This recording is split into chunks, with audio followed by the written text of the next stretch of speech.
Assalamualaikum dan salam sejahtera.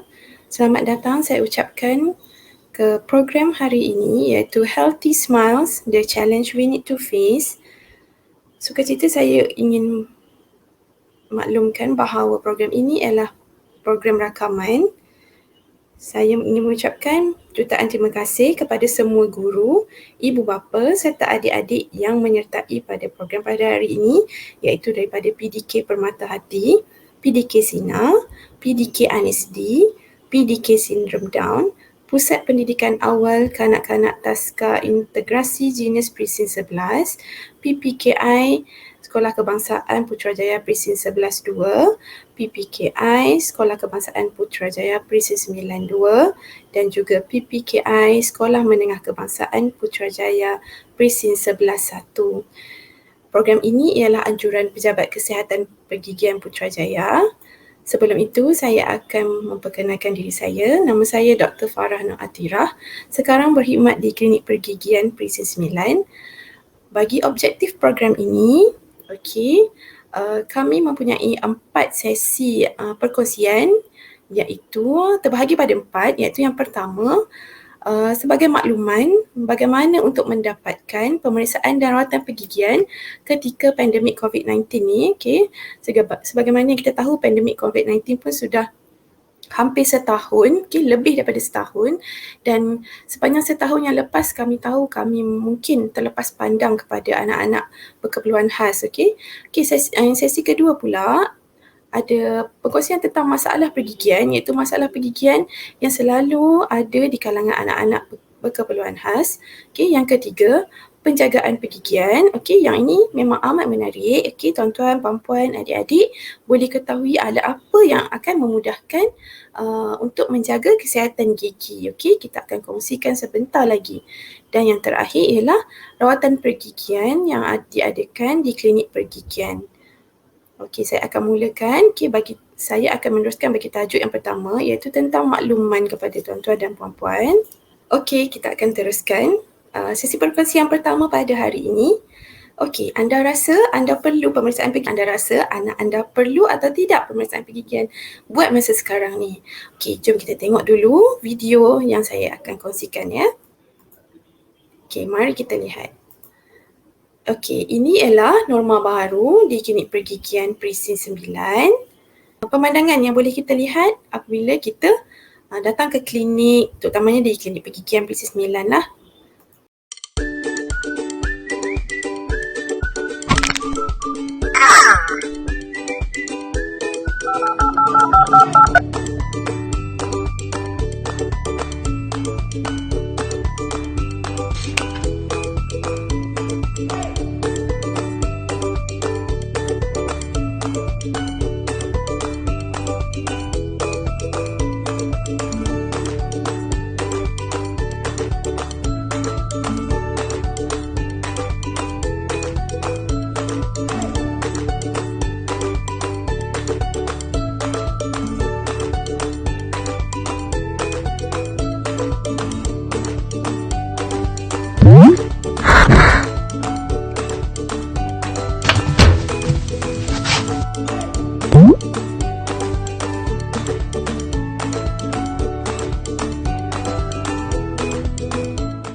Kita dah tengok dah video tadi. Itu adalah norma-norma baru. Saya rasa memang tak barulah, sudah dekat setahun, lebih daripada setahun kita dalam wabak pandemik COVID-19. Bagi yang dah biasa datang ke klinik kami mungkin tahu bagaimana cara untuk dapatkan appointment. Tapi ada juga, ramai juga, saya rasa memang ramai yang tak tahu macam mana cara untuk datang ke klinik gigi buat masa sekarang. Saya akan ceritakan bagaimana langkah-langkah untuk tuan-tuan dan puan-puan ataupun adik-adik nak datang ke klinik kami ya. Yang pertama, yang paling penting mesti hubungi kami terlebih dahulu. Saya ada letak nombor telefon di situ iaitu 03-8888-3057 sambungan 177. Akan bercakap dengan kaki tangan kami dan kaki tangan kami mungkin akan bertanyalah perlu rawatan apa, dan seterusnya dia akan bagi tarikh dan masa temu janji. Okey, yang seterusnya, okey, pada hari temu janji tu, kita mesti ingat, kita tak boleh lupa tarikh temu janji kita, okey. Kalau ambil temu janji melalui telefon macam tadi, kena tulis di mana-mana dahulu dan kena tepati waktu temu janji. Tapi boleh juga kalau nak datang walk in, okey. Setiap hari klinik buka dan boleh datang secara walk in ke klinik kami untuk ambil appointment. Okey, boleh ambil appointment. Kalau perlukan kad appointment, boleh tanyakan kepada kaki tangan kami. Okey. Yang kedua, kena tepati waktu temu janji.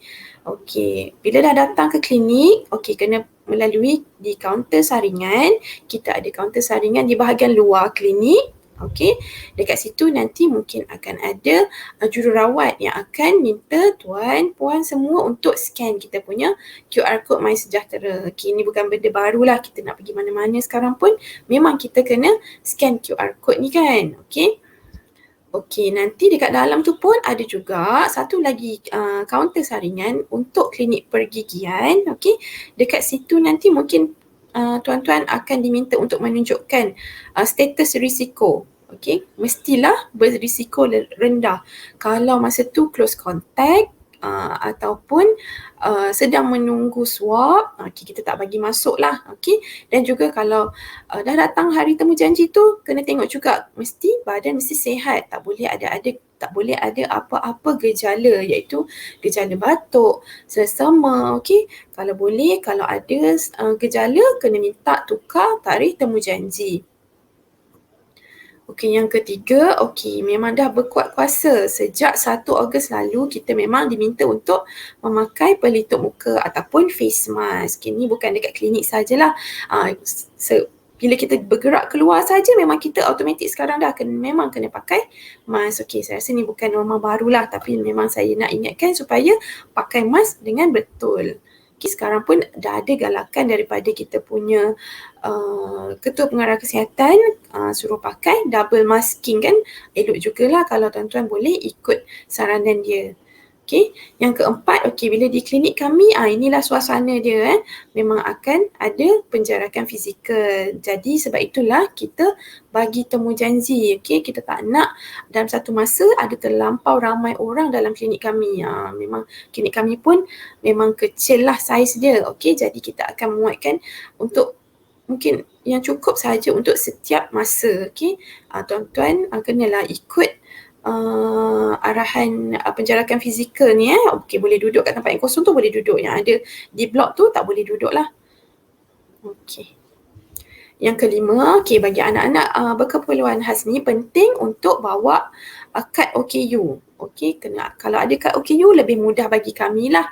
Okey, boleh kami tengok untuk kategori ketidakupayaan tu. Okey, kalau ada medical card, discharge note, senarai ubat-ubatan, masa tu kalau ada temu janji kena bawa supaya doktor mudah untuk rujuk kembali nama-nama ubat, okey, rawatan-rawatan yang dah dijalankan, ada temu janji di tempat lain atau tidak. Okey. Okey, yang keenam, okey, ni di mana-mana sahaja jugalah macam mas tadi. Okey, sentiasa amalkan kebersihan tangan. Kita kena kerap cuci tangan guna sabun. Okey, guna sabun pun paling kurang 20 saat kena sabun baru cuci tangan bawah air bersih, ataupun kita boleh guna hand sanitizer. Kalau masa tu kita tak ada bekalan air paip yang bersih lah, boleh guna hand sanitizer. Okey, untuk makluman, kalau dulu pihak kami, memang tim kami akan pergi ke semua institusi ni untuk kita buat pemeriksaan di institusi tuan-tuan dan puan-puan. Okey, cikgu-cikgu pun akan tahulah kami akan dia satu tarikh untuk kami datang. Mula-mula kami datang untuk mungkin kami akan ajak ceramah bersama ibu bapa, tapi kali ni kita bawakan semua doktor untuk bagi ceramah kepada semua guru, ibu bapa dekat platform media sosial sekarang ni. Lebih mudah, tak perlu bergerak kan. Kita pun memang tak boleh berkumpul sekarang kan. Okey, untuk makluman juga, okey, duka cita kami umumkan bahawa kami memang tiada buat pemeriksaan pergigian di mana-mana PDK, mana-mana pusat pendidikan, di sekolah pun memang kami tak pergi dah lah. Okey, di PPKI pun memang tak pergi. Memang pihak KPM pun memang tak benarkan kami untuk buat program di sekolah. Jadi, okey, di sini Okey, saya akan maklumkan, mungkin satu hari nanti kami akan buat pemeriksaan pergigian bergantung kepada bila tamatnya PKPD. Buat masa sekarang ni kita ada PKPD. Kalau dah boleh SOP dilonggarkan, kita akan buat program pemeriksaan untuk anak-anak berkeperluan khas. Program ni mungkin akan diadakan pada hari Sabtu, untuk memudahkan ibu bapa untuk bawa anak. Untuk itu, saya paparkan kat sini QR code ni. Sekiranya tuan-tuan, puan-puan, adik-adik berminat untuk menyertai program pemeriksaan gigi di klinik, pada hari khas program itu, boleh scan link QR code ini. QR code ni akan bawakan ke satu nombor WhatsApp kami. Di situ nanti bila kami akan buat program, kami akan hubungi tuan-tuan semulalah, dan kita akan maklumkan tarikh dia pukul berapa. Macam kita akan bagi tarikh temu janji yang spesifik untuk setiap orang. Boleh scan QR code. QR code ni adalah spesifik untuk anak-anak yang di bawah jagaan Klinik Pergigian Puteri Sembilan lah, macam yang saya senaraikan tadi ya. Untuk PDK Permata Hati, PDK Sina, PDK NSD, PDK Sindrom Down, Pusat Pendidikan Awal Kanak-Kanak Integrasi Genius Presiden 11, PPKI SKPP 11-2, PPKI SKPP 92 dan juga PPKI Sekolah Menengah Putrajaya Presiden 11-1. Yang selain daripada tu, saya nak maklumkan tuan-tuan kena telefon nombor telefon kami iaitu 03-8888-3057. Kalau perempuan nak buat apa-apa rawatan ataupun ada mengalami kesakitan, boleh telefon nombor tadi ya, 03-8888-3057. Jadi kita akan bersambung kepada sesi perkongsian yang seterusnya, untuk tajuk yang kedua, 3 dan 4. Saya rasa kalau tuan-tuan dan puan-puan terus mendengar sehingga akhir akan dapat memberi banyak manfaat kepada tuan-tuan sendiri, puan-puan sendiri, cikgu dan juga adik-adik jugalah. Saya akan teruskan dengan sesi yang kedua. Terima kasih daripada saya.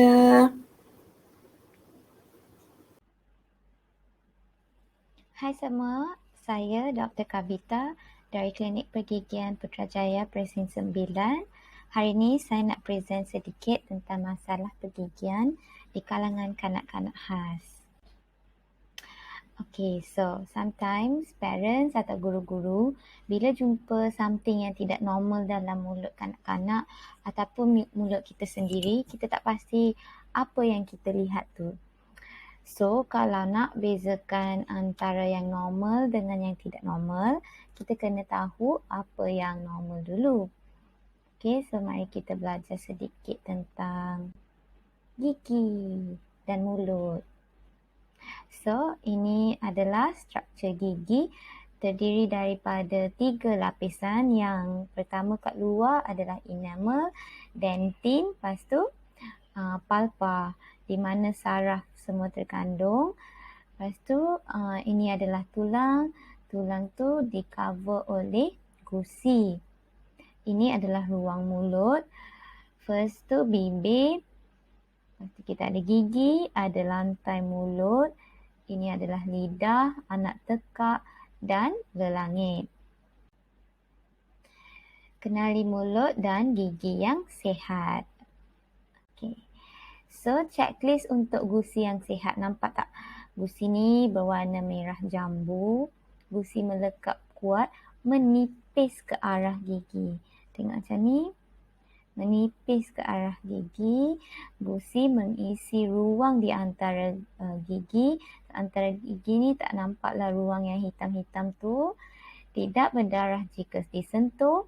Gusi dan gigi adalah bersih. So yang tidak sihat pula, nampak tak kat sini warna merah berdarah compare dengan ni merah jambu dan tidak berdarah. Lepas tu yang ni gusi kotor dengan gusi bengkak dan pulat. Ni pulat tadi menipiskan ke arah gigi. Ni nampak yang bengkak-bengkak macam round-round sikit akibat tidak memberes gigi. So, apa yang akan berlaku kalau kita tidak beres gigi? So, kalau tak beres gigi, nanti plak gigi akan terbentuk dalam mulut kita. Plak gigi ini adalah sisa makanan yang dia akan melekat pada permukaan gigi. Dia macam sticky layer. Okey. Plak ini mengandungi banyak sangat bakteria ya. Okey. So, akibat plak ni boleh menyebabkan gigi berlubang ataupun caries. So, tadi saya bagi tahu plak tu mengandungi bakteria. Bakteria tu akan menghasilkan asid yang asid ni melalui gula-gula. So, gula-gula dia akan bertindak balas dengan bakteria untuk menghasilkan asid, dan asid ini boleh menghakiskan struktur gigi dan menyebabkan lubang di atas permukaan gigi. Akibatnya gigi kita akan sensitif, boleh juga jadi sakit, makanan terselit di celah gigi ataupun bengkak. Okey, semacam saya terangkan tadi, gigi yang sihat ni ada bakteria dalam mulut. Bakteria ni akan bertindak balas dengan gula, dia mengambil masa, produce acid tu menghakis permukaan gigi, lepas tu menyebabkan gigi berlubang. Selain menyebabkan gigi berlubang, plak juga boleh menyebabkan penyakit gusi. So, plak ni adalah sisa makanan yang tidak dibersihkan dengan baik dan lama kelamaan berubah menjadi karang gigi. Karang gigi pula adalah plak yang mengeras. Apabila karang gigi ni terbentuk, kita tidak boleh membersihkannya dengan bersih gigi. Kita kena jumpa doktor gigi untuk membersihkannya. Bila pergi doktor gigi akan buat scaling untuk remove karang gigi tu. So, akibat plak tu, kalau kita terbiar dia lama-lama, akan ada mulut berbau, gusi akan berdarah, lepas tu gigi bergoyang. So, checklist penyakit gusi. Gusi berwarna merah, gusi membengkak, gusi akan menyusut dan wujud ruang antara gigi, nampak ni. Ruang antara gigi, mudah berdarah jika disentuh, banyak karang gigi dan plak dapat dilihat, gigi menjadi longgar ataupun goyang. Okay, who are children with special need? Kanak-kanak keperluan khas adalah mereka yang ada risiko untuk develop chronic physical, developmental, behavioral or emotional condition. Kenapa diorang at higher risk? Okay, macam saya terangkan tadi, caries dan penyakit gusi ni boleh affect semua. Tetapi kanak-kanak keperluan khas ni lebih berisiko. Contohnya, diorang mungkin boleh ada masalah kognitif. Masalah kognitif maksudnya susah mengingati, mempelajari perkara baru ataupun menumpukan perhatian atau membuat sesuatu keputusan. Mungkin diorang ada behavioral problems, impaired mobility, tak boleh nak gerak, neuromuscular problem seperti like meleleh, gagging, susah nak telan, uncontrolled body movements yang macam kita nampak dalam kes sawan macam tu. Lepas tu gastroesophageal reflux yang juga dipanggil sebagai GERD ataupun acid reflux. Acid reflux ni asid yang terhasil di dalam perut kita yang akan naik semula ke dalam saluran makanan kita. Yang ni kita panggil gastroesophageal reflux. Macam saya kata tadi, seizure. Okay. What causes oral health problem in children with disabilities? Oral condition mulut diorang sendiri. Sometimes bila ada genetic disorder, diorang boleh je lahir dengan ada defect pada enamel, defect pada gigi, sometimes gigi tu tidak terbentuk, gigi missing ataupun gigi boleh tumbuh dengan berlapis, dan boleh juga develop so many types of problems. So for example, children with Down syndrome kerap diorang akan ada penyakit gusi. So, kita refresh balik tadi, gigi tu terdiri daripada 3 lapis.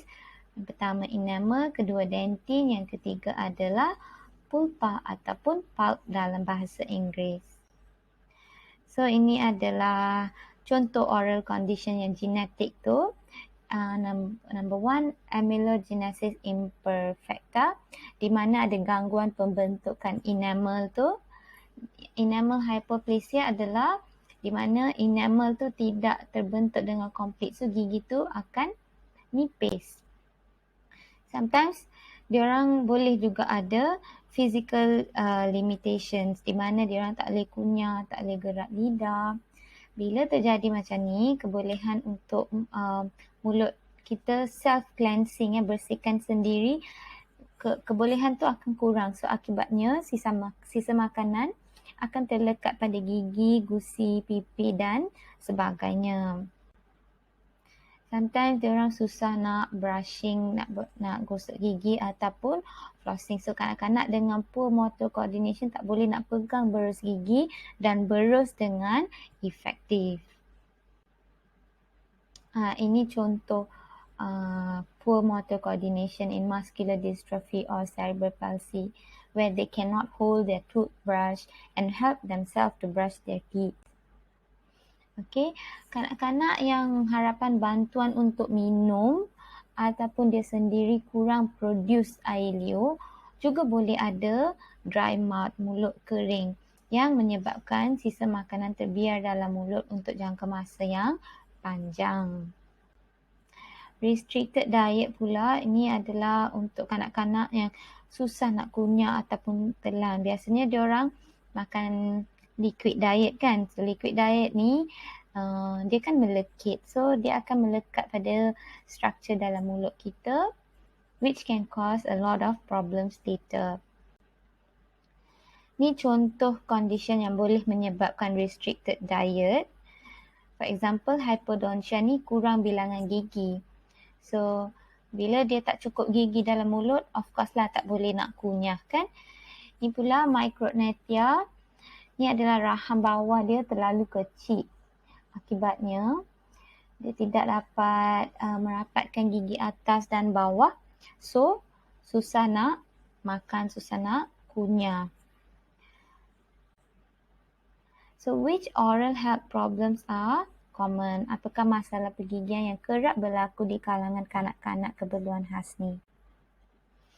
Okay, so number one, tooth eruption, pertumbuhan gigi.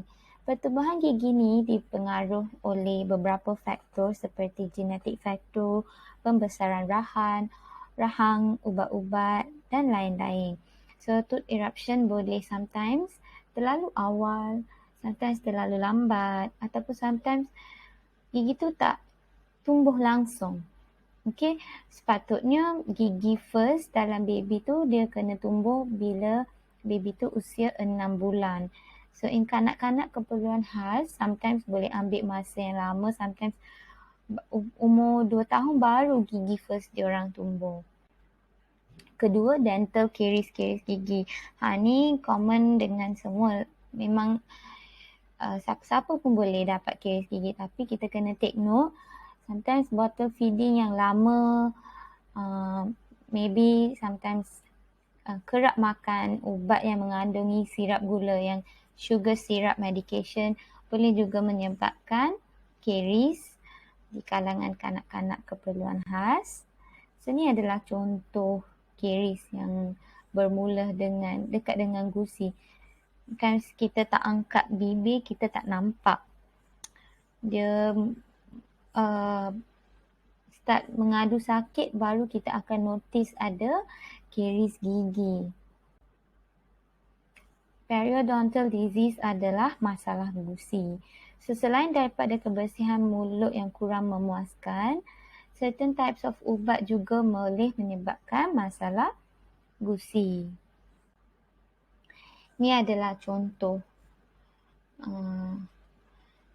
gingival overgrowth. Maksudnya gusi ni adalah akibat makan ubat tu, gusi tu jadi macam dia overgrow macam tu. So bila notice any problem macam ni, parents atau guardian kena refer balik kepada medical doctor yang treat kanak-kanak ni untuk mungkin tukar ubat tu ke, ada option lain ke, kena discuss ya. Malocclusion. Malocclusion adalah gigi tidak tersusun ataupun gigi berlapis. Adalah suatu keadaan di mana gigi dalam mulut tidak tersusun dengan rapi.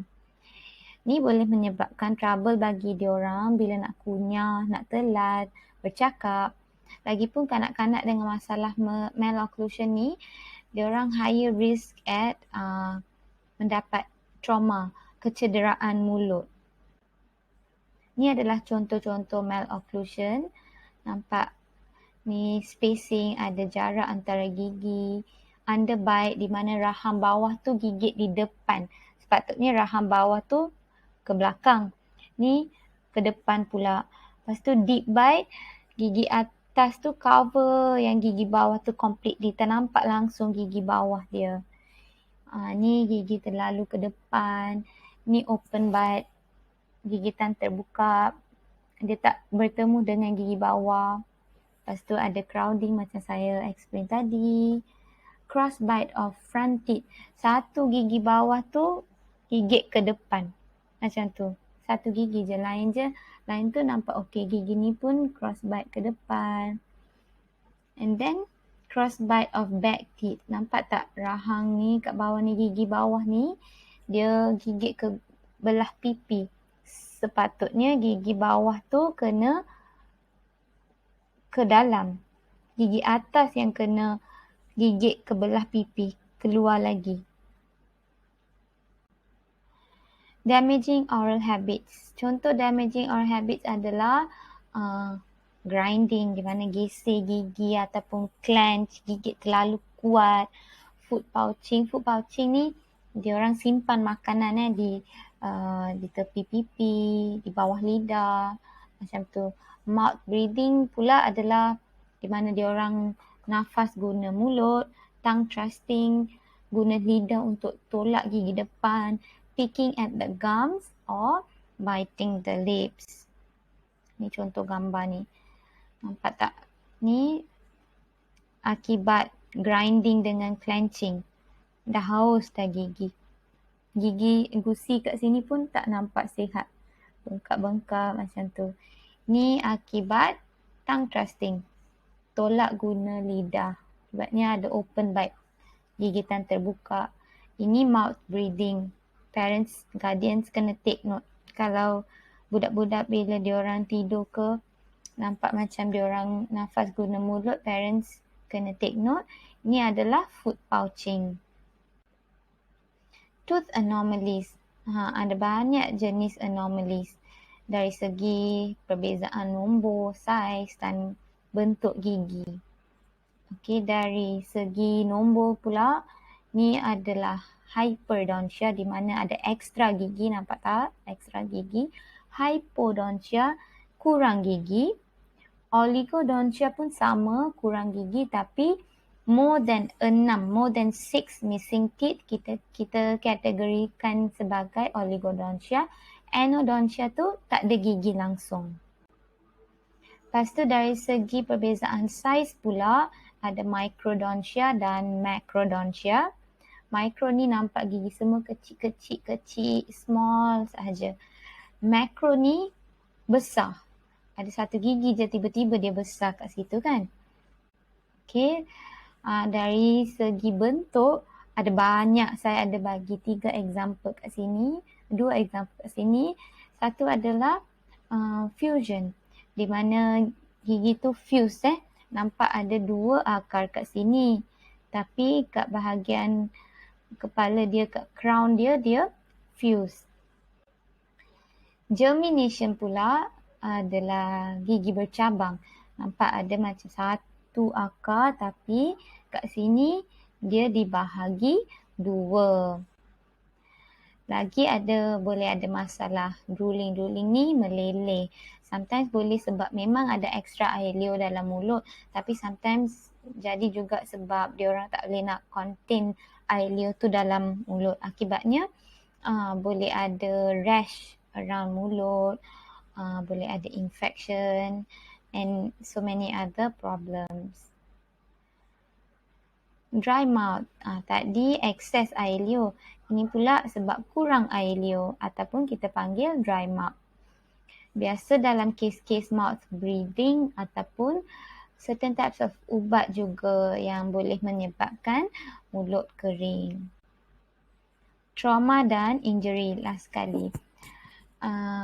Kecederaan mulut ni dia occur more frequently in children who have mental retardation, seizure, cerebral palsy, abnormal protective reflexes or lack of muscular coordination. Ni contoh gigi patah. Lepas tu guna splint untuk stabilize gigi tu. Ni satu lagi contoh gigi patah. Ni tergigit bibir. So when should oral health problems be suspected? Okay, parents atau guardian notice bila ada kanak-kanak tu dia ada grinding teeth tiba-tiba and then elak certain types of food atau tiba-tiba prefer soft diet ataupun kerap sentuh area mulut, pipi, dalam mulut ataupun tiba-tiba notice ada mulut berbau, ubah warna gigi, macam kalau jadi caries gigi berlubang, kita akan nampak hitam atau coklat dan atas permukaan gigi. So itu sahaja dari saya. Kalau ada apa-apa soalan boleh email ataupun contact lah klinik untuk dapatkan maklumat lanjut ya. Thank you. Assalamualaikum warahmatullahi wabarakatuh. Terima kasih kepada yang menonton video ni. Hari ni saya Dr. Habibah akan share tentang penjagaan kesihatan dan kebersihan mulut untuk kanak-kanak keperluan khas lah. Tajuk ceramah saya hari ini adalah mudahnya jaga gigi. Okay. So are you excited for a fun brushing session? I hope yes. Okay, so seperti yang kita tahu, kebanyakan kanak-anak keperluan khas tidak mampu untuk melakukan penjagaan mulut sendiri dan sentiasa memerlukan pemantauan daripada ibu bapa dan penjaga. Jadi ibu bapa dan penjaga ni sangatlah memainkan peranan yang penting dalam memastikan kebersihan mulut anak-anak ni terjaga. Khususnya mereka yang tak dapat untuk melakukan daily activity sendirilah. Okay, so kalau kita cakap pasal kebersihan dan kesihatan mulut, ada 4 poin utama yang kita akan sentuh. So, yang pertama adalah menjaga kebersihan mulut. Menjaga kebersihan mulut ni seperti memberus gigi, floss dan guna ubat kumur. Yang kedua adalah penggunaan Florida. Yang ketiga pemakanan yang seimbang. Dan yang keempat adalah pemeriksaan gigi. So yang pertama adalah menjaga kebersihan mulut. Menjaga kebersihan mulut ni kalau yang penjagaan yang ideal, kita kena buat 4 benda lah. Gosok gigi, gosok lidah, kita kena floss dan guna ubat kumur. Tapi kalau untuk anak-anak yang keperluan khas, cukup untuk kita gosok gigi je kalau dia susah nak buka mulut dan susah nak berkumur. Dan kalau untuk berus gigi, kita boleh pilih berus gigi yang bersaiz kecil, bulu lembut dan saiz yang sesuai. Kita juga boleh guna yang ada double sided toothbrush. Okay, and kemudian kita boleh guna pembersih lidah. Pembersih lidah ni kita boleh guna tongue scraper ataupun berus gigi je untuk kita berus lidah tu lah. Dan untuk floss, kalau kita nak flosskan untuk anak-anak, boleh guna floss yang ada pemegang. So that lagi senang kita nak handle lah. Dan last sekali boleh guna ubat kumur tanpa alkohol. Tapi kalau anak-anak susah nak berkumur ataupun ludah, tak perlu guna pun tak apalah. So ini adalah contoh berus gigi yang tuan-puan boleh guna untuk bersihkan mulut anak-anak. So yang first kita ada double sided toothbrush. Double sided toothbrush ni dia ada berus dekat dua-dua side tu. Okay, next is electric toothbrush. Electric toothbrush ni boleh beli yang adults ataupun yang kids punya lah. And ada round handle toothbrush. Round handle ni lagi senang kita nak guna sebab dia punya pemegang ni lagi selesa kita nak pegang lah bila kita masukkan dalam mulut anak-anak. Kalau modified toothbrush ni dia adalah toothbrush yang biasa tapi diubah suai mengikut kreativiti ibu bapa ataupun penjaga tu sendirilah. Macam kat sini dia ada guna yang plasticine, dia ada letak bola tenis ni and dia ada letak handle bicycle ni juga. So ikutlah kreativiti masing-masing. Jadi kalau tuan-puan nak beli yang toothbrush tu boleh cari dekat Shopee ataupun Lazada je lah. Ni ada keyword yang saya dah carikan. Ada electric toothbrush untuk adult dengan untuk kids. Lepas tu ada lagi satu, nama dia three-sided toothbrush. Three-sided toothbrush ni dia lebih kurang macam double-sided tu tapi dia bukan atas dengan bawah. Dia dekat satu side yang sama tapi ada 3 kepala toothbrush tu. Nanti saya tunjuk dekat next slide. So ini adalah posisi untuk penjaga. Kalau tuan-puan yang kena gosokkan gigi untuk anak-anak keperluan khas, ini adalah posisi yang tuan-puan boleh gunalah, which is boleh berdiri dekat belakang anak-anak dan gunakan satu lengan untuk support kepala diorang and sandarkan kepala tu dekat badan tuan-puan. So boleh tahan mulut diorang guna napkin ataupun guna yang aiskrim punya batang aiskrim tu. Okay. Ataupun anak-anak duduk kat atas lantai, tuan-puan duduk kat atas kerusi. So boleh sandarkan kepala dekat peha lah. Ataupun boleh baring dekat atas sofa ataupun atas katil, lagi senang. Ini adalah contoh three-sided toothbrush ni lah. So kalau guna yang ni lagi senang sebab kita boleh berus contoh kalau nak berus gigi bawah kita boleh berus sekali je. So kita berus gigi tu dah berus dekat semua side. Okay. So yang paling penting kita kena tukar berus gigi sekurang-kurangnya 3 bulan ataupun bila berus gigi tu kembang. Kalau tak cukup 3 bulan tapi berus gigi tu dah kembang, kita still kena tukar. Okay. So ini adalah teknik memberus gigi yang kita advise untuk kita guna lah. Maksudnya bila gosok gigi boleh guna teknik ni tapi untuk anak-anak yang keperluan khas, kita tahu memang kita ada kekangan. So boleh buat apa yang kita mampu. Yang paling penting kena gosok dekat reach dekat semua area. Kemudian boleh floss gigi. Kalau untuk anak-anak yang boleh bagi kerjasama, kita boleh guna floss gigi yang ada pemegang dengan buat gerakan geseran. Gerakan geseran ni gerakan atas dengan bawah lah. And last sekali boleh guna ubat kumur. Ubat kumur ni boleh kumur selama 30 saat. Tapi kalau susah, dia susah nak buka mulut ataupun tak boleh nak meludah, tak perlu guna pun tak apa. Okey, kemudian yang kedua adalah penggunaan Florida. Penggunaan Florida ni sangatlah penting untuk kita kuatkan lapisan luar gigi dan bantu cegah kerosakan gigi kita. Florida ni dia mineral semula jadi. So dia okey, dia memang baiklah untuk kita punya gigi. Tapi kalau kita guna secara berlebihan, Florida ni dia boleh menyebabkan fluorosis. Fluorosis ni apa? Fluorosis ni bila kita punya lapisan luar gigi, nama dia enamel. Dia ada kecacatan lah. So nanti dia punya result tu gigi kita dia akan jadi tumpuk-tumpuk macam tu. Okay, so sumber Florida ni kita boleh dapat dari 2 benda. Pertama ubat gigi dan yang kedua adalah air paip. Sekarang dekat Malaysia kebanyakan tempat ada Florida dalam sumber air kita. Ada je sesetengah tempat yang tak ada tapi kebanyakannya dah ada. So sebab itulah Tok boleh telan air paip, boleh telan ubat gigi, nanti boleh jadi fluorosis. Okay, so untuk mengelakkan fluorosis, gunalah ubat gigi dengan sebesar kacang pis sahaja. Dan yang ketiga adalah pemakanan yang seimbang. Pemakanan yang seimbang pun sangatlah penting untuk memastikan kesihatan gigi yang baik. So kita boleh ikut piramid makanan Malaysia yang terbaru iaitu 20-20 ni lah. yang paling banyak kita kena makan adalah sayuran dan buah-buahan. Dan makin atas ni makin sikit lah kita kena makan, which is paling sikit adalah minyak, gula dan garam. Dan ni adalah poin yang tuan-puan kena take note lah. Kalau untuk anak-anak keperluan khas, kita kena hadkan snack antara waktu makan. So kena utamakan sajian utama dan kurangkan makanan yang bergula. Kalau nak bagi snack pun boleh gantikan snack tu dengan jajan atau boleh gantikan snack dengan buah-buahan atau sayuran atau kekacang. Okay. And last sekali adalah pemeriksaan gigi. Pemeriksaan gigi ni sangatlah penting.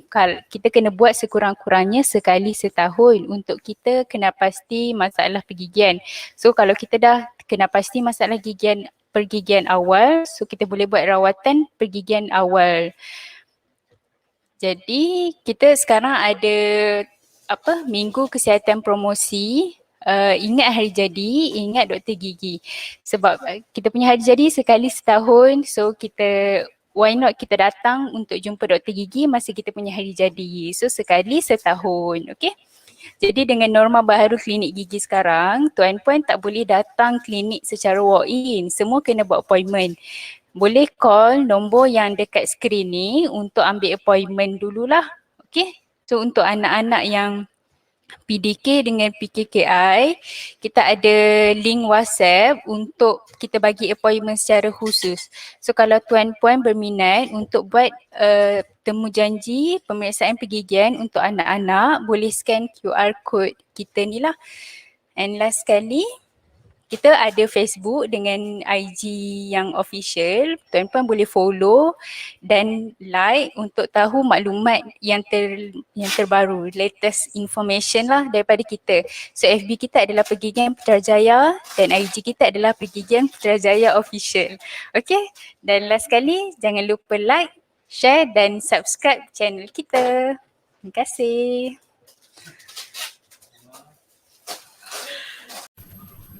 Assalamualaikum dan salam sejahtera. Saya Dr. Nuri Iwani binti Ibnu dari Klinik Pergigian Persin 9 Putrajaya.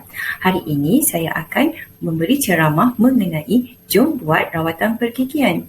Okey, tahukah anda apakah jenis-jenis rawatan pergigian yang disediakan di Klinik Pergigian Primer? Okey, di sini saya akan tekankan mengenai jenis-jenis perawatan dan khususnya buat golongan keperluan khas. Okey. Seperti yang kita ketahui, pencegahan adalah langkah yang baik daripada perawatan. Okey, apa je komponen langkah pencegahan adalah terdiri daripada untuk mengetahui sebab-sebab berlakunya masalah pergigian. Yang kedua adalah apa yang boleh dilakukan untuk mencegah masalah pergigian. Yang ketiga, apakah yang terjadi sekiranya kita melambatkan perawatan pergigian. Dan yang keempat, apakah yang diperlukan untuk penjagaan pergigian yang betul. Okey, untuk mengelakkan untuk mengelakkan penyakit pergigian, langkah-langkah tadi telah diterangkan oleh rakan-rakan saya, iaitu yang pertama, hendaklah melakukan membersihkan gigi dengan memberus gigi iaitu sehari 2 kali. Yang kedua, melakukan flossing sekali sehari, membersihkan lidah. Dan yang keempat, memastikan pemeriksaan gigi secara berkala iaitu sekurang-kurangnya setahun sekali. Okey, rawatan asas yang disediakan di Klinik Pergigian Primer terdiri daripada 6. Yang pertama adalah rawatan pencegahan. Saya akan explain satu persatu selepas ini. Yang kedua adalah penskleran ataupun cuci gigi. Yang ketiga adalah tampalan. Yang keempat adalah rawatan akar. Yang kelima cabutan. Yang keenam adalah perkhidmatan gigi palsu. Okey, apakah yang perlu disediakan sebelum rawatan pergigian? Okey, di sini saya akan terangkan apa yang perlu dibawa dan apa yang perlu pesakit sediakan. Okey, yang pertama, untuk ibu bapa, penjaga dan pesakit hendaklah membawa rekod kesihatan dan senarai ubatan yang dapat daripada hospital ataupun temu janji kad temujanji yang ada, so that kita dapat tahu penyakit yang dihadapi dan follow up di mana-mana klinik ataupun hospital. Kena pasti alergi, ubat, makanan dan sebagainya. Ini penting kerana ini dapat menyediakan kesediaan perawatan selanjutnya. Yang ketiga, bawa salinan kad pengenalan ataupun kad orang kurang upaya. And then yang last sekali ialah bawa salinan surat pengesahan sekolah jika ada. Okey, sebelum membawa anak anda ke klinik pergigian, pastikan anak anda mendapat rehat ataupun tidur dengan cukup, telah makan dan juga minum supaya emosi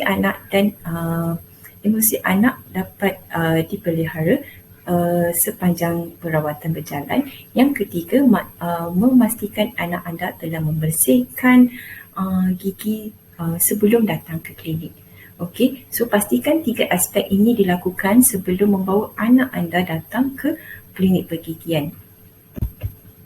Okey, sebelum kita membawa anak ke klinik pergigian, kena pasti skala kesakitan anak dan kita faham bagi golongan keperluan khas agak susah untuk mereka mengekspresikan rasa sakit mereka. Okey, di sini kita ada skala 0 hingga 10, which is kalau tuan-puan datang ke klinik pergigian, kami juga akan tanya tuan-puan berapakah skala kesakitan gigi anak anda sekarang. So, anda hendaklah meletakkan skala daripada 0 ke 10, which is yang 10 paling tinggi dan 0 tiada kesakitan. Sekiranya anak anda tidak dapat mengekspresikan rasa sakit, mungkin anda dapat melihat daripada mimik skala muka mereka, iaitu daripada 0 ke 10. Okey, di sini anda dapat mengenal pasti simptom-simptom sakit gigi itu telah berlautan dari bila dan berapa lama. Okey. Okey, sebagai yang pertama, rangkap pencegahan, iaitu elemen pertama dalam rawatan pergigian ialah rawatan pencegahan. Yang pertama ialah ceramah pergigian yang seperti kita lakukan sekarang. Yang kedua, pemeriksaan pergigian. Yang kedua, latihan memberus gigi, selalunya dilakukan di sekolah. Yang keempat, penyapuan varnish Florida. Dan kelima ialah tampalan facial sealant. So, hari ini saya akan menerangkan mengenai penyapuan varnish Florida dan juga tampalan facial sealant dan mengapa rawatan pencegahan ini penting. Okey, varnish Florida. Varnish Florida adalah cecair likat yang berwarna kuning yang mengandungi Florida yang disapu di permukaan gigi bagi mencegah kerosakan gigi. Okey, apakah bahan di dalam varnish fluoride? Ialah 5% sodium fluoride dan juga 0.9 difluorosaline. So, bahan ini penting untuk mencegah karies gigi. Siapa yang boleh membuat sapuan ini adalah doktor pergigian ataupun juruterapi pergigian di klinik pergigian. Treatment ini boleh didapati di klinik pergigian kerajaan dan juga swasta. Okey, siapa yang patut menerima varnish Florida adalah kanak-kanak yang berisiko tinggi terhadap penyakit karies gigi, terutama kanak-kanak yang kurang mendapat pendedahan sumber Florida. Varnish Florida bukanlah dibuat secara rutin. Sekiranya pegawai pergigian memeriksa keperluan anak anda untuk diberi sapuan ini, kami akan memberitahu kepada ibu bapa yang anak anda memerlukan sapuan ini. Pesakit keperluan khas seperti yang menjalani rawatan kanser ataupun radiasi kepala dan leher juga memerlukan rawatan ini sebagai langkah pencegahan karies. Apakah manfaat sapuan varnish Florida ini? Okey, sudah pasti rawatan ini mencegah karies daripada berlaku. Ini cepat, tidak menyakitkan dan selamat. Okey, ini satu-satunya sapuan Florida yang boleh dilakukan kepada kanak-kanak 6 tahun ke bawah. Penggunaannya mampu mengurangkan kadar karies 30 hingga 50%. Dan ini akan bertindak untuk menguatkan struktur gigi kanak-kanak. Okey, bagaimana dilakukan? Seperti yang kita tengok di sebelah gambar ini, mula-mula kita akan bersihkan mulut and then lap permukaan gigi. Kemudian kita akan buatkan sapuan Florida di permukaan gigi yang high caries. Kemudian apabila kita dah buat sapuan, varnish Florida akan mengeras dan melekat pada permukaan gigi selepas sapuan dan anak-anak tidak dibenarkan untuk makan dan minum selepas 30 minit sapuan Florida. Okey, bapa kerap selalunya gangguan Florida ini akan dilakukan 2 kali setahun. Okey, apa yang perlu dilakukan sebelum mendapat sapuan ini, pastikan anak-anak telah makan dan minum dan pastikan telah memberus gigi terlebih dahulu. Sebab sapuan Florida ini memerlukan keadaan gigi yang bersih. Okey, yang kedua, sebagai rawatan pencegahan, kita akan melakukan facial sealant. Apakah facial sealant? Facial sealant adalah lapisan tampalan yang dilekatkan pada permukaan gigi yang menutupi alur dan lekuk gigi. So, tujuan juga sama seperti varnish Florida untuk mencegah kerosakan gigi. Apakah bahan dalam facial sealant? Adalah sama seperti varnish Florida, iaitu fluoride. Okey, siapa yang boleh lakukan facial sealant ini adalah pegawai pergigian dan juruterapi pergigian di klinik pergigian. Okey, ini adalah cara-cara melakukan facial sealant lah. Okey, seperti yang kita tengok di sini, ini alur gigi yang dalam, okey, without sealant. So, okey, bila kita sapukan sealant ini, dia bertindak untuk menutupi lekuk-lekuk yang dalam. So, automatik akan mengurangkan risiko ke caries gigi. Okey. Okey, yang kedua ialah rawatan tampalan. Okey, rawatan tampalan terbagi pada 2, iaitu sewarna ataupun tidak sewarna. So, mainly di klinik kerajaan kita telah melakukan tampalan sewarna komposit ataupun glass ionomer cement, dan untuk yang lebih rawatan yang lebih agresif ialah inlay, onlay ataupun crown. Okey, dulu kita ada guna amalgam, tapi bermula tahun 2020 kita dah convert treatment kita kepada komposit dan juga tampalan sewarna. Okey, ini adalah contoh tampalan komposit seperti yang kita lihat, gigi yang berlubang, kemudian ditampal tampalan sewarna yang seakan-akan warna gigi. Ini pula bagi gigi depan, so tampalan gigi berlubang dan ditampal tampalan sewarna. Okey, tampalan sewarna selain komposit adalah inlay, onlay atau crown. Yang ini akan dihantar ke lab luar untuk pembuatan dan kita akan simenkan di appointment yang kedua. Kiranya tampalan ini memerlukan 2 kali appointment instead of tampalan di sewarna yang sebelumnya. Okey. Okey, apakah keburukan tampalan ini? Ialah cajnya lebih mahal, kemudian prosedurnya juga lebih lama dan temu janji juga lebih 1 kali.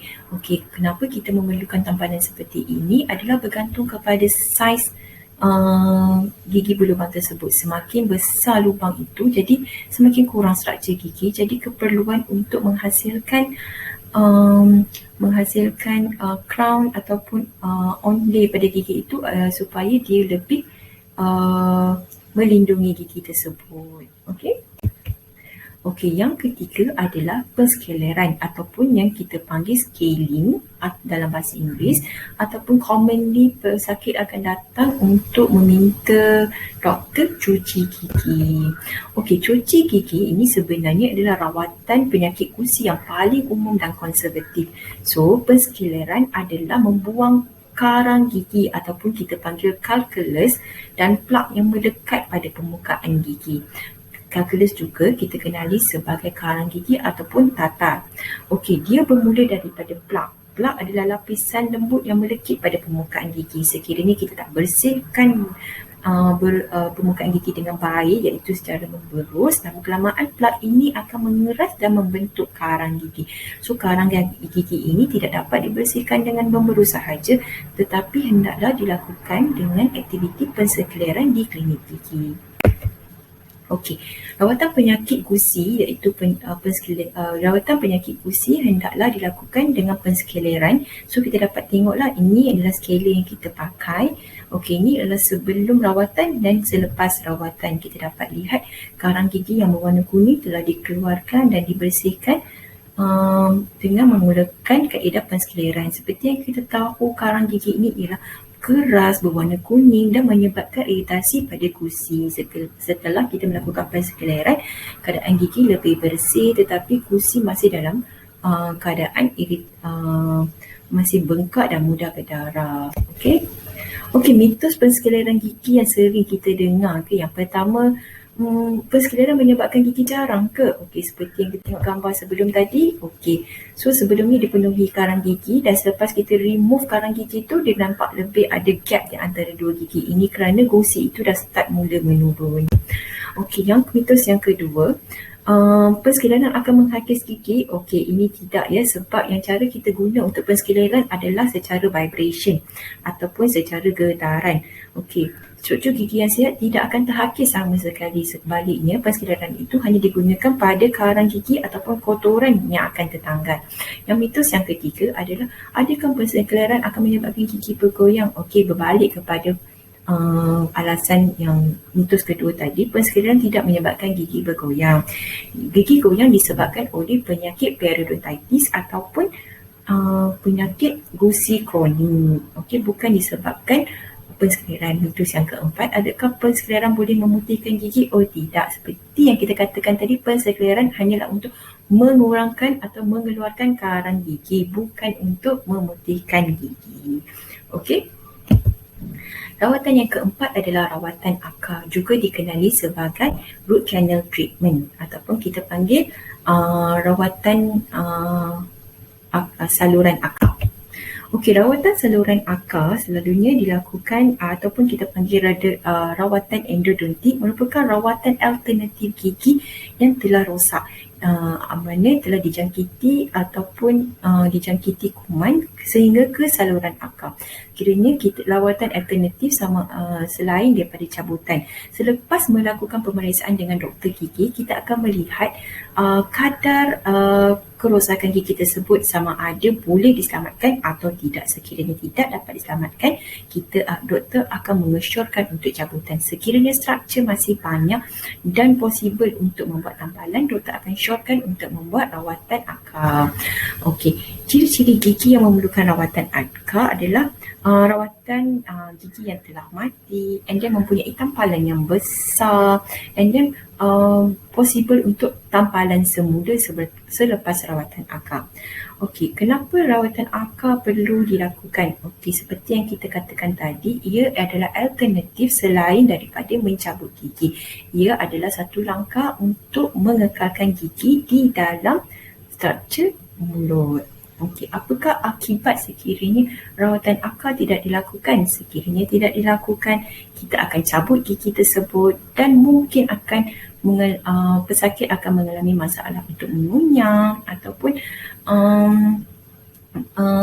bila gigi tersebut hilang, jadi perlu diganti kepada next appointment pula. So, kiranya kita tak preserve gigi yang sedia ada, kita akan mengganggu proses daripada segi fungsional untuk kunyah, makan dan sebagainya. Okey, saluran akar adalah rawatan yang selalunya lebih mahal. Okey, and then prosedur pun lebih kompleks, and then temu janji juga lebih daripada 2 kali. So selalunya kalau tadi initially kalau ada lubang kecil, kita terus tampalan dan boleh settle dalam masa 1 appointment sahaja, tetapi rawatan akar, saluran akar lebih kompleks, memerlukan 2, 3 ke 4 kali rawatan bergantung kepada struktur akar masing-masing. Okey, so semakin kita delay treatment itu, macam keperluan rawatan itu semakin kita delay, semakin kompleks rawatan gigi ni sebenarnya. And then semakin kompleks rawatan, semakin mahal dan juga prosedur juga semakin lama. Okey, yang kelima adalah rawatan cabutan. Sekiranya tidak boleh untuk mengekalkan gigi dalam struktur mulut dari dah tak boleh nak tampal, tak boleh nak buat rawatan akar, last option is rawatan cabutan. Terdapat 2 jenis rawatan cabutan, iaitu cabutan biasa ataupun cabutan surgical. Okey, tadi kita ada dapat jawab soalan daripada ibu bapa juga. Okey, bila kita nak tahu anak-anak kita akan tumbuh gigi baru, so ini adalah menentuh eruption chart. Yang ini ibu bapa boleh download dekat Google, boleh cari bilakah waktu gigi kekal akan tumbuh. So usually kita akan tengoklah untuk anak-anak, biasanya kita akan start tumbuh gigi kekal pada umur 6 ke 7 tahun. Okey, untuk gigi geraham pertama yang bawah, geraham kekal akan tumbuh waktu tadika suri 6 tahun. Di situ kita akan start monitor lah. Mungkin pada masa ini anak-anak akan rasa tak selesa, akan rasa macam makanan sering tersangkut ataupun pembengkakan gusi kerana gigi hendak tumbuh. Ataupun nanti pada waktu yang sama juga gigi kapak ataupun kita panggil gigi kacip di bahagian hadapan akan mula menggantikan daripada gigi susu ke gigi kekal. Di situ kita akan nampak anak mula akan rasa tak selesa bila nak bergigit atau mungkin akan start merasa goyang dan sebagainya. Daripada situ kita boleh alert lah, iaitu penggantian gigi kekal akan berlaku. Dan seterusnya penggantian gigi kekal dari gigi susu ke gigi kekal akan berterusan sampailah anak-anak kita tingkatan 1. So dekat sini dia ada chart dia lah bila ganti. Okey, yang kuning ni 7 ke 8 tahun, yang orange ni 8 ke 9 tahun. Sama juga yang depan ni pun. Okey, kita faham untuk kanak-kanak golongan khas mungkin ada masalah untuk bagi tahu kepada parents. Okey, dia punya keluhan. Tapi kita boleh tengoklah dia punya habit. Sebab kadang-kadang ada kanak-kanak yang suka main lidah untuk keluarkan gigi tersebut dan sebagainya. So daripada habit tersebut kita tahulah kenapa tiba-tiba dia dah tak nak makan. Mungkin dia rasa gigi tu tak selesa atau gigi tu dah nak tercabut. Jadi ibu bapa boleh alert lah bila dia punya time untuk ni.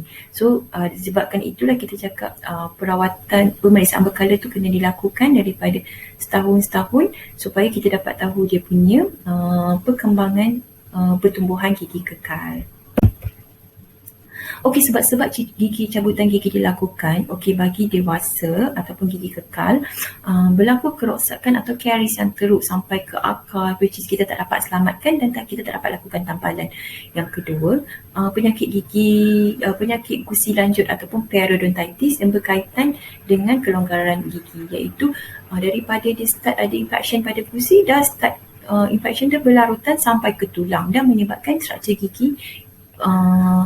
gigi tu bergoyang. Okey, so kita tahulah yang pegang gigi ni adalah gusi dan tulang. So mula-mula kalau ada infection pada gusi, semua akan ada bengkak, mudah berdarah, merah-merah. So bila infection ni makin lama makin banyak dan makin besar, dia akan mula kena pada tulang juga. So menyebabkan bila kena tulang, jadi gigi pun lagi mudah goyang. Okey.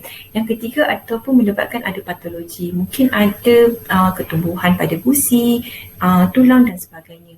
Yang keempat ataupun gigi yang terbenam ataupun terimpak yang dijangkiti secara berulang. Contohnya ini berlaku pada kita panggil wisdom tooth kita lah. Mungkin keadaan gigi dia sengit ataupun tak cukup ruang dan dia dah banyak kali bengkak sangat menyebabkan kita asyik kena makan ubat berulang kali dalam masa 3 bulan dan kita akan advise pesakit untuk buat cabutan. Yang itu selalunya kita akan proceed untuk cabutan surgical. And then yang kelima adalah pulpitis ataupun keradangan pada akar. And then itulah yang menyebabkan kita sering sakit, tak boleh tidur malam. Itu kita panggil kita panggil jangkitan bakteria pada akar. Yang keenam adalah sebahagian daripada rawatan ortodontik, iaitu pakai braces lah. Mungkin doktor dah buat pemeriksaan and then untuk melakukan pemakaian braces, doktor mungkin sarankan untuk cabutan sebilangan gigi untuk mendapatkan susunan yang rapi. Yang ketujuh adalah berlaku kemalangan yang menyebabkan gigi fracture ataupun patah yang tidak boleh diselamatkan lagi. So kita akan proceed untuk cabutan. Okey, cabutan gigi prosedur dia kita akan bagi suntikan setempat. Lepas tu kita akan proceed cabutan. Ini baru kita cabut gigi lah. Okey, persediaan cabutan gigi serta penjagaan lah apa yang dilakukan sebelum cabut gigi. So sekiranya kita memang ada penyakit, contohnya ada penyakit darah tinggi ke, kencing manis ke, so kita akan advise patient untuk ambil segala ubatan yang ikut waktu dia lah. Okey, and then yang paling penting yang kedua ialah makan dan minum sebelum procedure, sebab kita tak nak perut kosong lah. Sebab buat bius nanti kalau dah start kita letak, mungkin patient akan dapat pening kepala. Sebab apa? Satu sebab dia nak overcome dia punya anxiety, rasa takut, tapi and then dia pun lapar sekali, so itu menyebabkan patient jadi restless juga. And then yang ketiga, bawa buku kesihatan jika ada. Tadi kan kita dah pesan sebelum buat rawatan gigi, bawa semua kad-kad ubat, jenis ubatan semua. Itu penting lah untuk kita tahu apa jenis alergi atau perawatan yang kita boleh avoid sepanjang rawatan pergigian. And then bawa filem X-ray jika ada sahaja. Okey, penjagaan selepas cabutan, inilah selalunya kita akan advise patient gigit kapas hingga darah berhenti, ambil ubat yang dibekalkan, contoh ubat tahan sakit, and then telan air liur je, tak mau kerak-kerak ludah lah sebab soket tu akan lambat baik sekiranya kita kerak kumur. And then yang jangan dilakukan selepas cabutan ialah berkumur, asyik ludah-ludah. Mungkin dia kata tak selesa doktor sebab ada banyak sangat darah ke apa-apa ke. Kalau boleh gigit, tadi doktor dah cakap gigit dulu gauze tu sampai darah berhenti, dan kalau ada lebihan air ataupun kita just ludah sahaja, jangan kumur. Dan dia merokok pun tidak dibenarkan, melakukan senaman kerja berat pun tak dibenarkan, usik dengan atau soket dengan tangan atau dengan alat-alat lain tak maulah sebab nanti akan menyebabkan jangkitan pada soket tersebut. And then ambil makanan yang minum panas pun tak mahu sebab itu akan menyebabkan proses penyembuhan akan gagal. Okey, yang keenam, gigi palsu. Selepas kita dah cabut semua, so kita akan bagi option kepada patient untuk penggantian ialah pembuatan gigi palsu. Jadi gigi palsu adalah gigi palsu yang boleh tanggal ataupun gigi palsu yang tidak boleh ditanggal, atau kita panggil fixed denture ataupun removable denture. Okey, jenis-jenis gigi palsu yang boleh tanggal adalah acrylic denture, which is kita memang subsidize di klinik pergigian kerajaan. Cobalt denture dan flexible denture akan dilakukan kita akan hantar ke lab luar lah. And then untuk proses pembuatan gigi palsu, okey, di sini kita dapat lihat untuk buat gigi palsu sekurang-kurangnya 4 ke 5 kali pembuat temu janji baru siap satu gigi. So tadi berbalik kepada yang asal, daripada tampal kita hanya perlu satu appointment saja settle masalah. Tapi by the time kita kena buat gigi palsu, kita kena datang 5 kali untuk dapatkan gigi palsu yang siap. So lagi orang kata apa? Lagi tak ada gigi, sebenarnya prosedur dia lagi complicated. Okey, lagi banyak temu janji kena datang, lagi banyak kali kena datang jumpa doktor gigi.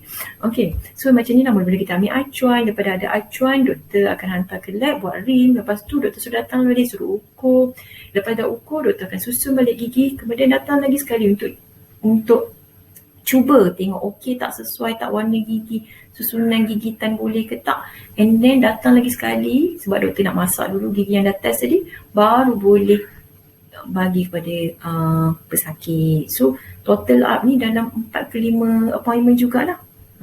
Okey. Okey, jenis-jenis gigi palsu yang tidak boleh tanggal. Okey, ni contohnya lah. So ni ada implant. Okay, ini contoh bridge. Okey, ni contoh nak tambah satu gigi je kan. Jadi doktor akan prep lah gigi kiri kanan tu, and then kita akan pasang bridge ataupun kita pasang jambatan lah, ataupun kita pasang implant. Yang ni kekal, tak payah dah buka-buka. Tapi dia punya disadvantage adalah mahal. Okey, untuk implant mungkin lebih pada 3,000, and then jambatan pun beratus-ratus, and then mungkin beribu, depends pada material dan bergantung kepada jumlah gigi yang hilang. Okey, so seperti yang kita cakap tadi lah, lagi kompleks kes tu, lagi banyak temu janji, lagi banyak rawatan, lagi banyak kali kena datang, and then prosedur tu lagi lama dekat klinik itself. Kiranya kalau tadi tampal 15 minit kita dah siap, tapi kalau untuk buat jambatan gigi palsu ni, satu temu janji tu boleh lebih pada 15 minit, mungkin lebih lama untuk satu kali temu janji sahaja. Okey. Keperluan rujukan ke klinik pergigian. Okey, bila kita nak rujuk, sekiranya rawatan asas ni tidak didapat dijalankan buat anda atau anak anda di klinik pergigian primer, so there are possibility untuk doktor ni rujuk kepada pakar yang hospital based. Okey, keperluan rujukan akan bergantung kepada, yang pertama ialah masalah pergigian dengan masalah perubatan yang lebih kompleks. Sebab tadi tu yang perlunya kita minta tuan-puan atau pesakit untuk bawa dokumen kesihatan masing-masing. So kalau kita tengok, yang ni kita tak boleh tangani di klinik, so yang ini perlu ditangani di hospital base, dan kita akan maklumkan kepada pesakit. Yang kedua adalah masalah pemahaman dan kelakuan yang memerlukan penganiayaan pakar. Okey, seperti yang kita tahu di klinik pergigian primer hanyalah rawatan basic dan tidak yang boleh kita lakukan adalah yang rawatan basic dan juga penanganan isu-isu yang biasa sajalah. So kalau macam untuk further on perlu temu janji yang lebih kompleks ataupun perlu attention yang lebih, mungkin kita akan refer kepada pakar. So pakar ada cara-cara dia dan ada fasiliti yang lebih bersesuaian yang tidak ada di klinik pendidikan primer. Okey, yang kedua ialah umur pesakit. Okey, pesakit dengan masalah pendidikan tersebut, dengan yang perkara pertama tadi dah, dengan ada perubatan kompleks dan masalah lain tadi, dan kita akan tengok pada umur pesakit whether dia kurang 16 tahun atau lebih 16 tahun. Sekiranya dia kurang 16 tahun, kita akan refer kepada pakar pendidikan kanak-kanak. Okey. Kalau lebih 16 tahun, kita akan refer ke pakar pendidikan keperluan khas. Okey, so dia lainlah dia ikut range umur dia. So depends pada umur anak-anak jugalah. And then fasiliti pendidikan jugalah, seperti berbalik pada fasiliti kita di primer, kita hanya ada ubat bius biasa sahaja yang localized. Okay, so kalau sekiranya patient ada masalah kelakuan, pemahaman dan sebagainya yang memerlukan bukan saja ubat bius injection, tapi memerlukan bius umum ke ataupun sedasi yang gas ketawa, maksudnya kita laughing gas, ataupun sedasi oral, maksudnya itulah option untuk membantu kita semasa rawatan pendidikan. So yang ini selalunya untuk jenis-jenis bius ini yang special punya hanya provide di klinik pendidikan pakar, dan hanya pakar saja yang boleh provide, boleh melakukan perawatan gigian di bawah bius yang special ni lah. Okey, siapakah yang boleh mendapatkan rawatan di unit pendidikan khas? Okey, seperti yang kita cakap tadi lah, kalau ada masalah intelektual yang kita tak boleh tangani di klinik primer, kita rasa dah 2-3 kali datang consultation pun tak boleh manage, and the patient tak kooperatif, then baru kita akan refer ke pakar. And then ini termasuk juga lah isu psychiatric atau psikologi seperti murung, fobia atau kebimbangan yang berlebihan. Macam mana pun kita akan cuba juga tandangani di peringkat klinik. Okey, sebenarnya 2-3 kali kita cuba attempt tapi masih tak ada kerjasama yang baik, dan baru kita refer ke sana. And then pesakit juga menjalani kemoterapi atau radioterapi akibat kanser. So selalunya untuk pesakit kanser yang menjalani kemoterapi yang berpanjangan, kita akan refer ke hospital base. Ini kerana mereka akan mendapat pemerhatian dan juga rawatan yang lebih regular. Maksudnya 3 bulan sekali atau sebulan sekali, bergantung kepada severity dia lah atau keperluan dia. And then terdapat juga ubat-ubatan pendidikan yang akan di-provide oleh pakar di sana. And then juga pesakit yang memerlukan sedasi oral atau inhalasi semasa rawatan pendidikan, kita akan refer juga ke pakar. Okey.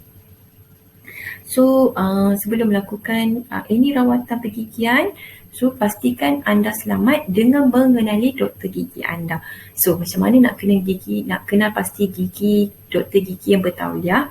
Anda hendaklah mendapatkan rawatan pendidikan di klinik pendidikan yang sah. Okay, sebab kita tengok ada banyak rawatan pendidikan ada sekarang ni lah, kalau kita tengok Instagram, dekat Facebook ada tawar, okay, contoh buat braces ke, rawatan akar, and then rawatan gigi palsu murah, tapi bila kita tengok dia punya setting tu dekat rumah lah, dekat kedai, dekat hotel, so yang itu bukan dia punya setting yang sah lah. So yang penting sekali kita kena cari tempat yang proper dulu.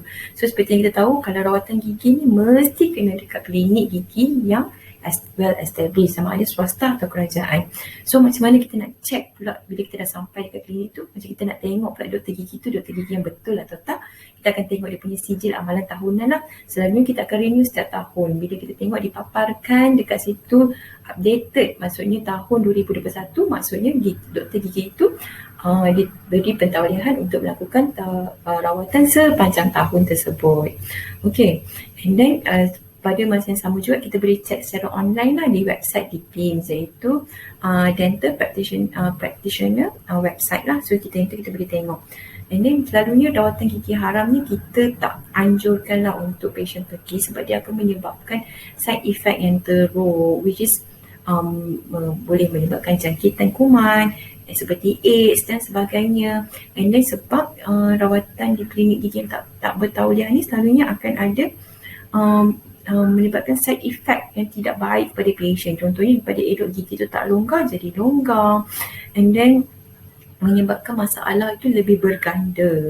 Okay, so make sure tuan-tuan puan dan adik-adik memilih doktor gigi yang sah.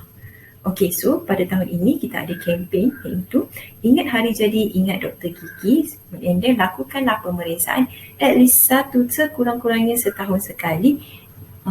So dia punya trademark ialah hari jadi kita sendiri. So kalau kita belum melakukan pemeriksaan, jom ramai-ramai kita ke klinik pergigian terdekat untuk lakukan pemeriksaan tahunan. Okey, walaupun tak ada sakit, kita still kena buat pemeriksaan berkala untuk mengelakkan untuk mencegah penyakit pergigian.